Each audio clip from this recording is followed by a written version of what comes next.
بسم اللہ الرحمن الرحیم۔ آج ہم بات کریں گے کہ اعتکاف بیٹھنے کا فائدہ کیا ہوتا ہے اور اسی طرح اعتکاف کی نیت کیا ہے، اور جب اعتکاف بیٹھیں گے تو کب سے بیٹھیں گے، اسی طرح اعتکاف کتنے دن کا ہے، نبی پاک صلی اللہ علیہ وآلہ وسلم کتنے دن کا اعتکاف بیٹھے تھے، سنت کتنے دن بیٹھنا ہے، اسی طرح کیا عورت اعتکاف بیٹھ سکتی ہے، اور عورت اعتکاف کہاں پر بیٹھے گی، گھر پر بیٹھے گی یا مسجد میں، کہاں پر اعتکاف کرنا عورت کے لیے زیادہ افضل ہے، اسی طرح کیا نابالغ اعتکاف بیٹھ سکتا ہے۔ سب سے پہلے بات کرتے ہیں کہ اعتکاف بیٹھنے کا فائدہ کیا ہوتا ہے۔ ابھی صرف ایک دن کے اعتکاف کی فضیلت آپ کے سامنے ذکر کر رہا ہوں کہ حدیث پاک میں آتا ہے، نبی کریم صلی اللہ علیہ وآلہ وسلم نے ارشاد فرمایا، جو شخص اللہ کی رضا اور خوشنودی کے لیے، اللہ کو راضی کرنے کے لیے ایک دن کا اعتکاف کرے گا، اللہ تعالیٰ اس کے اور جہنم کے درمیان 3 خندقیں حائل کر دے گا، جن کی مسافت مشرق و مغرب کے فاصلے سے بھی زیادہ ہوگی۔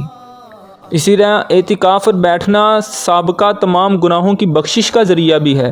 حضرت سیدتنا عائشہ صدیقہ رضی اللہ تعالی عنہا فرماتی ہیں، نبی کریم صلی اللہ علیہ وآلہ وسلم نے ارشاد فرمایا، من اعتکف ایمانا و احتسابا غفر له ما تقدم من ذنبہ، فرمایا جس نے ایمان کے ساتھ ثواب حاصل کرنے کی نیت سے اعتکاف کیا، اس کے تمام پچھلے گناہ بخش دیے جائیں گے۔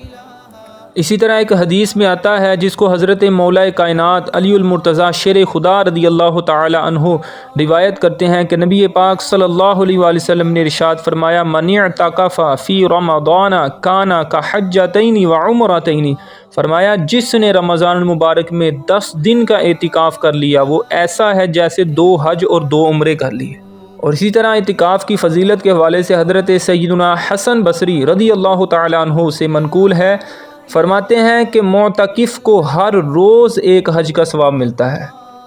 تو یقیناً اعتکاف پر بیٹھنا نہ صرف دنیا بلکہ آخرت، قبر، حشر، ہر امتحان میں کامیابی اور رب تعالیٰ کے حضور خوشنودی حاصل کرنا، اللہ کو راضی کرنے کا سبب ہے، اور جنت کے ملنے کا بھی سبب ہے، گناہوں کے معاف ہونے کا بھی سبب ہے۔ اب بات کرتے ہیں کہ نبی کریم صلی اللہ علیہ وآلہ وسلم کتنے دن اعتکاف فرماتے تھے۔ تو احادیث میں نبی کریم صلی اللہ علیہ وسلم کا 1 مہینہ 20 دن 10 دن کا اعتکاف جو ہے مذکور ہے، لیکن حضور علیہ الصلوۃ والسلام نے 10 دن کو پھر اختیار کیا۔ اس کی وجہ کیا تھی کہ طاق راتوں کو ڈھونڈا جائے، اور وہ آخری عشرہ ہے جو کہ سنت ہے، اعتکاف کے لیے آخری عشرے میں بیٹھنا سنت ہے۔ اب بات کرتے ہیں کہ اعتکاف کتنے دن کا سنت ہے۔ اس کے متعلق حدیث سماعت کریں۔ حضرت عائشہ صدیقہ رضی اللہ تعالی عنہا آپ روایت کرتی ہیں کہ نبی کریم صلی اللہ علیہ وآلہ وسلم رمضان المبارک کے آخری عشرہ یعنی کہ آخری 10 دن کا اعتکاف فرمایا کرتے تھے، یہاں تک کہ اللہ عز و جل نے آپ صلی اللہ علیہ وسلم کو وفات ظاہری عطا فرمائی۔ پھر آپ صلی اللہ علیہ وسلم کے بعد آپ صلی اللہ تعالی علیہ وآلہ وسلم کی ازواج مطہرات رضی اللہ تعالی عنہن اعتکاف کرتی رہیں۔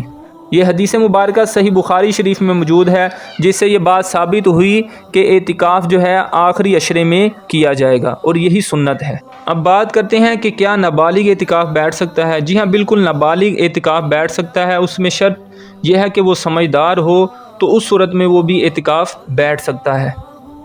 اسی طرح سوال یہ کیا گیا، کیا عورت اعتکاف بیٹھ سکتی ہے؟ جی ہاں، بالکل عورت اعتکاف بیٹھ سکتی ہے، باعث اجر و ثواب ہے۔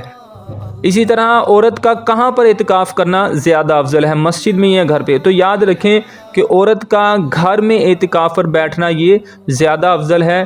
گھر میں بھی جہاں پر نماز وغیرہ ادا کی جاتی ہے، جس کو مسجد بیت کہا جاتا ہے، وہاں پر آپ اعتکاف کا اہتمام کر لیں۔ اگر کوئی ایسی جگہ مختص نہیں ہے جو خاص ہو، تو اس کے علاوہ جہاں پر بھی آپ بیٹھنا چاہتے ہیں، کوئی کمرہ وغیرہ، کوئی کمرے کے سائڈ پہ جگہ ہے، آپ اس جگہ کو خاص کر کے وہاں پر اہتمام کر کے اعتکاف بیٹھ سکتی ہیں، جہاں پر بے پردگی نہ ہو، کسی کا آنا جانا، شور وغیرہ، ان چیزوں کا آپ خیال رکھیں، پھر اعتکاف بیٹھیں تاکہ اللہ تعالیٰ کی عبادت کرنے میں آسانی ہو، اس کا قرب حاصل کرنے میں آسانی ہو۔ اب بات کرتے ہیں کہ اعتکاف کی نیت کیا ہے۔ اعتکاف کی نیت آپ کیسے کریں گے؟ آپ اعتکاف کی نیت سماعت کر لیں کہ میں اللہ کی رضا کے لیے رمضان المبارک کے آخری عشرہ کے سنت اعتکاف کی نیت کرتا ہوں یا نیت کرتی ہوں، تو یہ اعتکاف کی نیت ہے۔ زبان سے کہنا ضروری نہیں ہے، دل میں ارادہ ہی ہو تو یہی نیت ہے، اگر زبان سے بھی کہہ لیں تو زیادہ بہتر ہے۔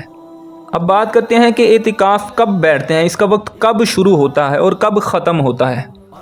تو اعتکاف بیٹھنے والے کے لیے ضروری ہے کہ رمضان المبارک کی 20ویں تاریخ کو غروب آفتاب سے پہلے یعنی 20ویں روزے کی افطاری ہونے سے پہلے مسجد کے اندر بنیت اعتکاف موجود ہو، مسجد کے اندر بھی موجود ہو اور اعتکاف کی نیت بھی ہو، اور 29 یعنی 29 کے چاند کے بعد یا 30 کے غروب آفتاب کے بعد مسجد سے باہر نکلے۔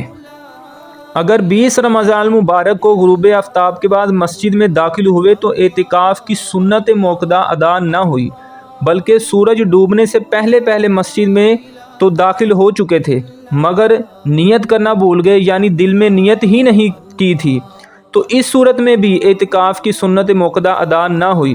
اگر غروب آفتاب کے بعد نیت کی تو نفلی اعتکاف ہوگا، سنت والا اعتکاف ادا نہیں ہوگا۔ اور یہ بھی یاد رکھیں، دل میں نیت کر لینا کافی ہے، زبان سے کہنا شرط نہیں ہے، البتہ دل میں نیت حاضر ہونا ضروری ہے، ساتھ ہی زبان سے بھی کہہ لینا زیادہ بہتر ہے۔